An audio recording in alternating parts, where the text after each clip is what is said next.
자, 이어서 하겠습니다. 이다라니 무진보 장엄법계 실보전이라.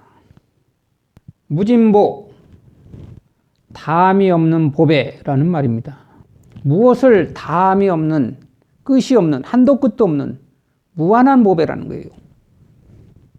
무엇을 보배라고 비유해서 말하는 것일까? 다라니를 그렇게 얘기하고 있습니다.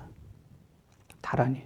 보통 다라니 하면은 진원, 만트라 등으로 얘기를 하는데 소리를 얘기합니다. 음성이에요. 어떤 음성이냐? 원음, 원만한 음성이라는 거예요. 깨친 분들의 음성을, 소리를 원음이라고 표현하고 있습니다.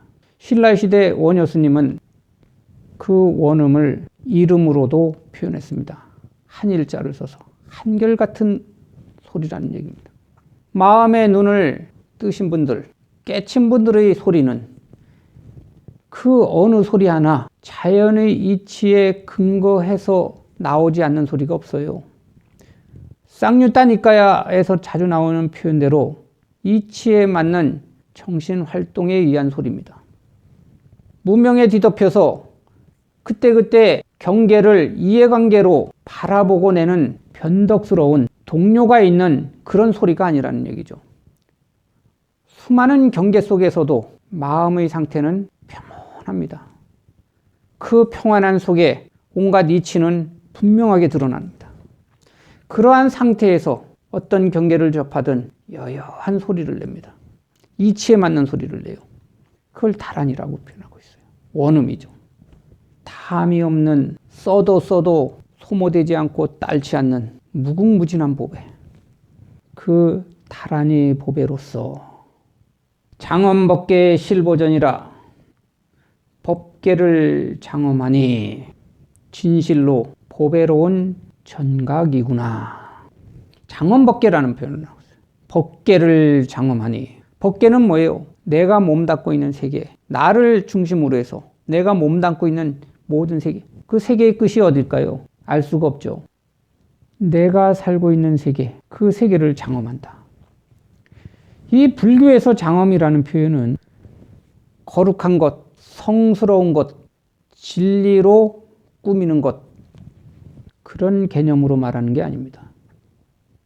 진정한 장엄은 좋은 것으로 꾸미는 걸 말하는 게 아니라는 것이죠. 무엇이겠어요? 문제가 없는 상태입니다. 문제가 많았어요. 내가 착각에 빠져 있을 때는, 마음이 전도되어 있을 때는 있는 걸 있는 그대로 보지 못했습니다. 그게 비장엄의 상태라는 거예요. 따라서 장엄이라고 얘기하는 것은 있는 걸 있는 그대로 보지 못하게 하는 착각, 모든 것을 이해관계로 바라보게 하는 에고, 그 에고를 걷어내는 것, 착각에서 벗어나는 것, 그럼으로써 있는 걸 있는 그대로 볼 수 있는 안목을 갖는 것, 그걸 장엄이라고 얘기하는 겁니다. 그런 안목으로 비춰진 세계, 실상으로서의 세계죠. 허상이나 가상의 세계가 아니라, 왜곡 변형되어진 허상이나 가상의 세계가 아니라 있는 그대로 비춰지는 실상으로서의 세계, 그거를 법계를 장엄한다라고 표현하고 있는 거예요. 비로소 눈이 떠졌다는 얘기입니다. 다라니의 도움을 받아서 깨치신 분들의 그 한결같은 원음, 가르침이죠. 그 도움을 받아서 마침내 눈이 떠졌습니다. 그 눈이 떠지는 대목을 법계를 장엄한다라고 표현하고 있어요. 그게 진정한 장엄입니다. 눈이 떠지면, 안목이 열리면 어느 세상에 있든 그 세상은 왜곡이나 변형이 없는 있는 그대로의 세계로서 내 자신에게 다가올 겁니다. 들어올 거예요. 장엄되지 않은 법계가 없어요. 눈이 떠지기까지 무엇의 도움을 크게 받았습니까? 다라니의 도움을 받은 거예요.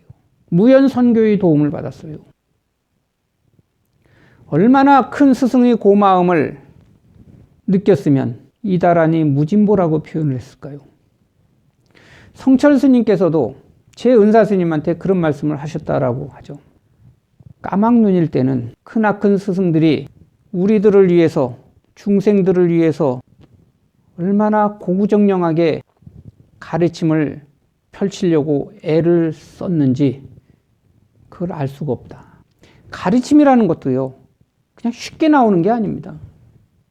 그분들도 어떻게 하면 저 사람이 나의 말을 알아들을 수 있을까?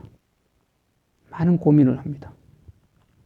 기왕이면 알아들을 수 있도록 얘기를 해야 되잖아요. 그게 쉽게 나오는 게 아니라는 거예요.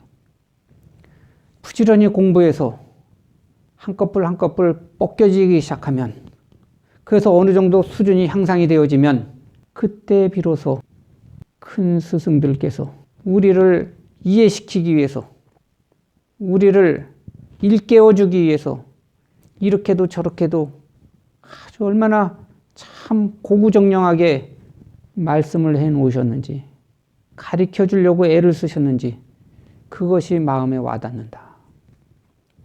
그게 마음에 와닿기 시작하면 눈물을 흘리지 않을 수 없다.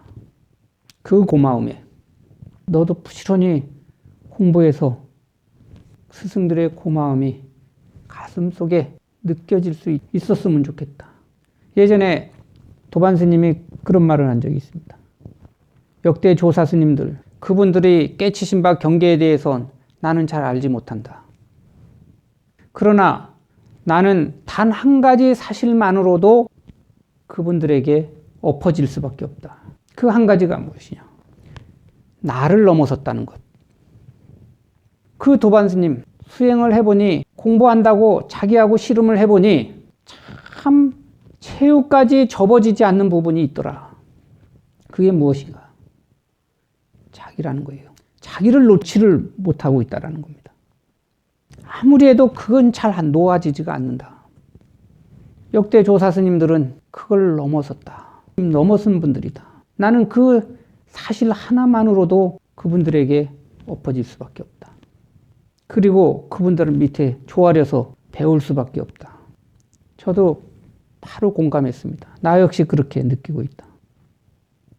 진정으로 자기가 자기 자신과 씨름해 보지 못한 사람, 그것도 오랫동안 자기를 겪어본 사람만이 자기가 쉽게 바뀌지 못한다는 걸 아주 절절히 느끼게 됩니다.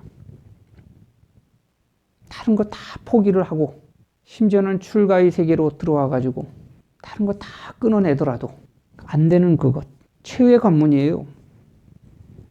거창하게 뭐 진리 세계가 어떻고 마음의 수준이 뭐 높은 세계는 어떻고 이런 거 다 떠나서 그냥 나는 나를 넘어설 수 있으면 좋겠다. 나에 걸리지 않았으면 좋겠다. 근데 그게 최후의 관문이라는 거예요. 그게 그렇게 안 되는 겁니다. 그걸 그렇게 겪고 있는 사람은요, 스승을 가볍게 대할 수가 없습니다. 스승의 은혜가 얼마나 지중한지를 온 몸과 마음으로 느끼게 돼요.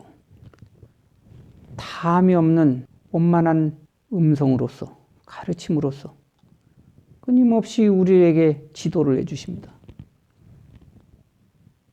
그 도움을 받으면서 끊임없이 자기 자신을 밝혀나가는 거예요. 법등의 도움을 받으면서 자등을 밝혀나간다. 그리하여 마침내는 자기 자신도 눈을 뜨게 됐습니다. 법계를 장엄하니 진실로 보배로운 전각이다. 무엇을 아는 거예요? 마음의 눈이 탁 떠지니까 자기 자신의 가치를 제대로 알았습니다. 이 세상에서 가장 귀한 것이 나 자신이었구나. 착각의 상태에 있을 때는 마음에 안 들었어요. 그래서 자기를 개선하려고 부단히 노력했습니다. 자기를 뜯어 고치려고 부단히 애를 썼어요. 그런데 눈을 뜨고 보니 고칠 게 없습니다. 잘못된 것이 없었어요. 내가 스스로 착각에 빠져 있었던 겁니다. 본래의 자기 자신의 진가를 제대로 알았어요. 그래서 자기 자신을 뭐라고 표현하고 있어요? 보전이라고 표현하고 있습니다. 다른 게 보물이 아니라는 게 자기 자신입니다. 관념적으로 이해를 한 게 아니라 진실로, 실제로 내 자신이 보전입니다. 법계를 장엄하니 진실로 보배로운 전각이다. 그 전각 안에 누가 앉아 있습니까? 우리가 대웅전 또는 대웅보전이라고 하죠. 보전. 예컨대 대웅보전의 주불은 누구예요? 석가모니 부처님이죠. 주불이신 석가모니 부처님이 보전의 중앙에 딱 자리에서 앉아 있습니다. 중심에, 보전의 중심에. 그렇게 비유하는 거예요. 하인이라고 불리는 육체와 주인이라고 불려지는 마음의 결합된 상태에 있죠. 명색의 존재 방식입니다. 우리는 내 자신 그리고 나의 의식, 보배로운 전각이에요. 비로소 자기 자신의 가치에 눈을 떴고, 자기 자신의 가치에 눈을 떴다는 것은 동시에 다른 존재의 가치에 대해서도 눈이 열린 겁니다. 내 자신에게는 내 자신이 가장 귀한 존재이듯이 다른 존재에게는 그 자신이 가장 귀한 존재임을 압니다. 그 원리를 안 거예요. 이 세상에 나만 귀한 게 아니라 내가 귀하면 다른 존재도 귀한 겁니다. 같은 원리예요. 자기 자신의 진가에 대해서 극명하게 표현된 말이 있죠. 부처님 오신 날 부처님 탄생개성에 있습니다. 뭐죠? 천상천하 유아독전이다. 유아독전이라고 그랬어요. 그거는 이 세상에서 다른 건 다 참고 나만 귀하다는 게 아니라 이 세상을 받아들이고 살아가는 나 자신의 진가를 아는 거예요. 내가 그런 존재라면 다른 존재도 마찬가지입니다. 각자의 나죠. 궁자실제 중도상이요 구례부동 명의불이라.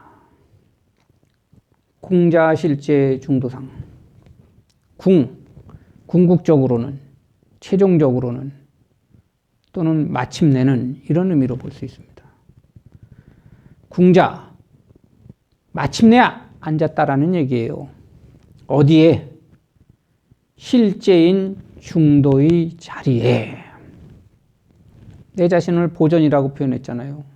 그 보전의 정가운데 마침내 주인공으로서 앉았다라는 것은 주인공이 되었다라는 얘기예요. 경계에 끄달리면서 경계에 따라서 내 마음은 요동을 쳤었는데 이제는 그럴 일이 없다라는 겁니다. 어떤 경계를 마주해도 나 자신이 요동칠 일이 없어요. 동료가 일어날 일이 없습니다. 실제인 중도의 자리라고 그랬어요. 제자가 끝제자라고 그랬죠. 끝이에요. 실제로 끝에 도달했다라는 얘기입니다. 최종 목적지에 도달했다는 얘기죠.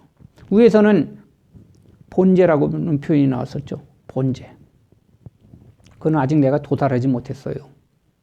그러니까 목표로서는 근본에 해당되는 끝, 근본의 끝이라는 얘기입니다. 그래서 본제라고 표현했는데 이제 내가 도달했잖아요. 그 도달한 게 관념적으로 도달한 게 아니라 이해한 게 아니라 실제로 조절력까지 자연의 이치에 대한 암과 그 이치에 맞게 내 자신의 습기를 조절할 수 있는 능력을 갖춘 상태. 실제로 그런 이변지와 사변지가 동시에 갖춰진 상태. 그걸 실제라고 표현하고 있습니다. 나라는 존재의 상태가 문명이 완전히 뺏겨졌어요. 걷어졌습니다.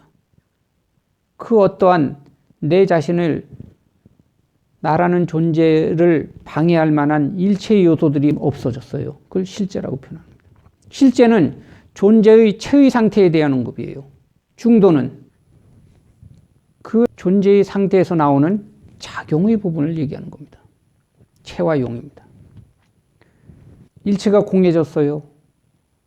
내 마음을 얽어매던 일체의 그릇된 요소들이 다 사라졌습니다. 뺏겨졌어요.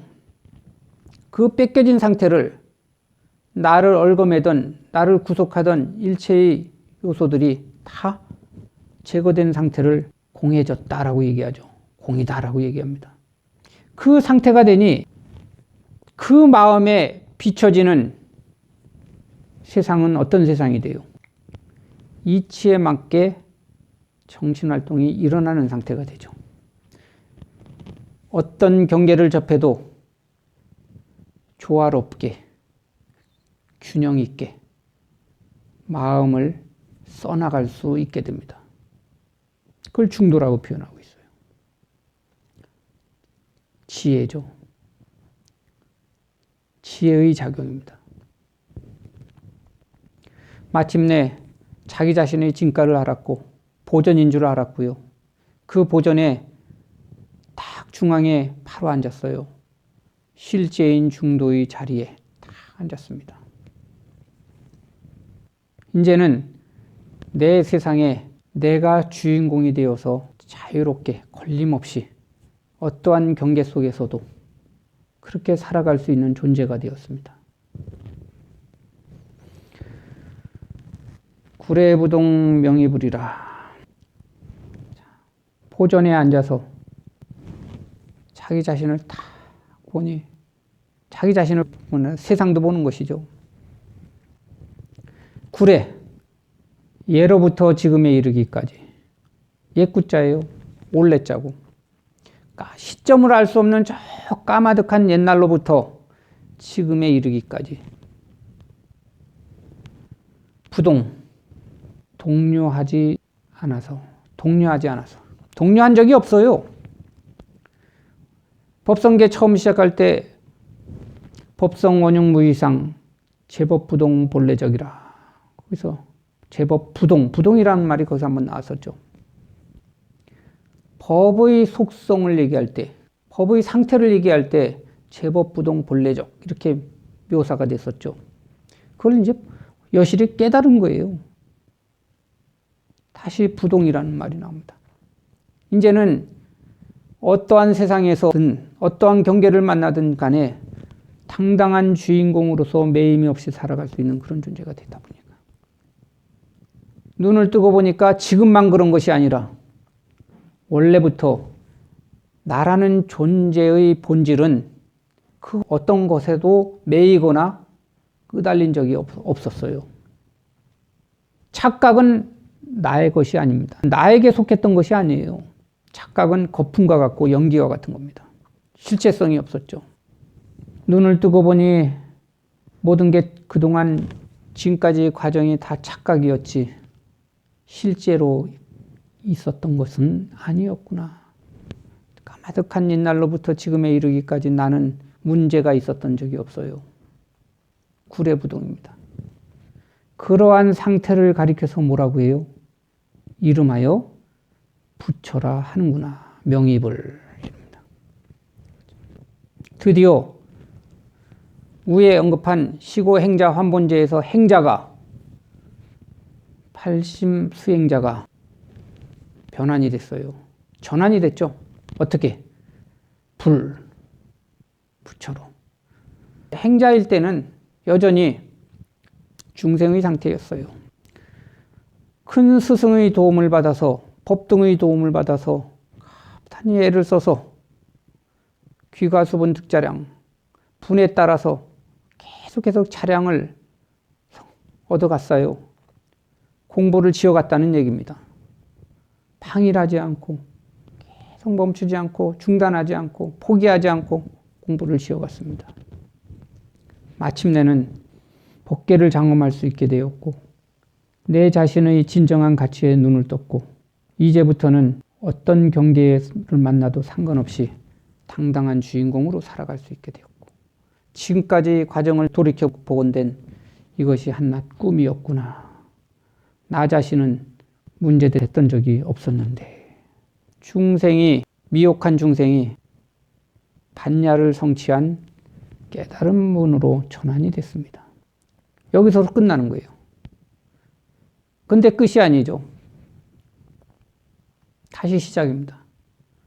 깨친 존재로서 살아가야 될 세상이 바뀐 게 아니죠. 세상은 여전히 그 세상입니다. 무엇이 바뀌었어요? 세상을 바라보는 나의 정신세계가 안목이 열린 겁니다. 그 세상 속에 여전히 살고 있어요. 그 세상 속에는 눈 뜨지 못하고 착각 속에 빠져서 또 살아가는 수많은 사람들이 있습니다. 그런 사람들을 접하지 않을 수가 없어요. 이 세상은 나 혼자만 있는 게 아니기 때문에 접하죠. 그런 사람들을 접하게 되면은 이 깨친 분들의 마음속에 무엇이 일어날 수밖에 없어요. 자비심입니다. 자심과 비심이죠. 자비심은요, 인심 쓰듯이 써주는 마음은 아니라는 거예요. 이건 인위적으로 일으키는 마음이 아닙니다. 자연스럽게 만나는 대상에 따라서 자연스럽게 나오는 마음이에요. 자심이 뭐라 그랬습니까? 왜곡시키지 않고 있는 그대로 대상을 바라보았을 때 그 대상에 대해서 안타까운 마음이 일어납니다. 자심은 세상을 왜곡시키지 않고 있는 그대로 바라보아주는 마음이에요. 그걸 난 자심이라고 합니다. 상대방이 나보다 못하다는 전제를 깔고 보는 게 아니에요. 그냥 있는 그대로 현재의 상태를 보는 겁니다. 저렇게 살지 않아도 되는데 왜 저렇게 살아갈까? 이치를 알고 살아가면 볶이지 않고 매이지 않고 끄달리지 않고 괴롭지 않고 살아갈 수 있는데 참 이치를 모르고 자기 이해관계에 따라서 저렇게 살아가는구나. 아둥바둥 살아가는구나. 그런 사람들에게 안타까운 마음이 일어나죠. 그 안타까운 마음, 나는 그걸 비심이라고 보고 있습니다. 그거는 상대에 따라서 일어나는 자연스러운 마음이에요. 그런 분들에게 무엇을 할 수 있겠어요? 역대 스승들이 내가 깨치지 못했을 때 나에게 했던 것처럼 내가 또 그렇게 돼갑니다. 그런 존재들에게 무엇을 얘기할 수 있겠어요? 자연의 원리와 이치, 존재의 원리와 이치에 대해서 얘기할 수밖에 없겠죠. 다시 법성계의 일면과 이면, 법성 원흉 무의상 제법부동 본래적, 이런 가르침부터 나갈 수밖에 없습니다. 부처님도 초전법륜주의에서 제일 먼저 언급한 것이 사성제와 연기법이라고 있습니다. 연기법이 뭐예요? 자연의 이치, 존재의 생성, 소멸의 원리를 가르쳐주는 자연의 원리, 이치예요. 이 법성계는 전체적으로 보면 굉장히 논리적입니다. 흐름이. 부처님이 우리들에게 법을 설할 때 기준이 되는 것을 먼저 설했습니다. 연기법이에요. 사성제와 연기법. 존재의 소멸의 원리, 생성의 원리. 그게 연기법입니다. 나 역시도 그 원리에 적용을 받고 있어요. 이치의 눈을 떠라. 이치를 알고 마음을 쓰면 마음이 괴롭지 않을 수 있다. 그 이치 원리와 그 이치대로의 작용이 어떠한 건지를 법성계는 1면과 2면에서 언급하고 있고, 3면은 그것을 깨친 분들의 정신세계, 그리고 그분들이 깨치지 못한 중생들에게 미쳐지는 긍정적인 영향력에 대해서 언급하고 있습니다. 3면과 4면은 사람에 대한 얘기예요. 1면과 2면은 자연의 원리, 존재의 원리와 이치에 대한 설명입니다. 체와 용. 3면과 4면은. 3면은 깨친 자가 주인공입니다. 자연의 원리가 이러하고 그걸 깨친 분들의 삶이 이러하다. 그러한 까닭에 발심 수행자들도 본제로 돌아가야 된다. 그러기 위해서는 망상을 그쳐야 된다. 망상을 그쳐나가는 데 있어서는 생으로 부딪히면서 하는 것보다는 먼저 그 세계를 경험한 스승들의 도움을 받아서 부지런히 애를 써 나가다 보면 너희들도 그런 깨친 존재가 되어집니다. 굉장히 논리적인 흐름을 가지고 있습니다. 아까 우린 108배를 했습니다. 108예찬문에 맞춰서 108배를 했죠. 그 예찬문의 후반부에 그런 기절이 있죠. 부처님께서 지으신 바 온갖 공덕을 중생들에게 회양하셨듯이 저희들의 회양도 또한 그러지이다. 이 세상에 중생들이 있는 한, 그리고 그 중생들을 접하면서 살 수밖에 없는 한, 깨친 분들의 마음에는 자비심이 나올 수밖에 없는 겁니다. 그게 그분들의 회양이에요.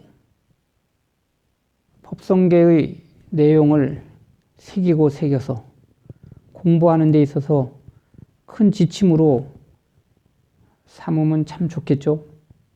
그래야요, 자기 자신 자등을 밝히고 그 자등이 내 주변의 다른 사람들에게 법등으로서의 역할로 회양되어질 수 있다면 그보다 좋은 일이 더 어디 있겠습니까? 우리가 화엄일승법계도 그 안에 있는 법성계라는 가르침을 공부하는 것도 그 취지가 거기에 있다 할 수 있겠습니다. 5번째 강의 끝까지 들어주어서 감사합니다.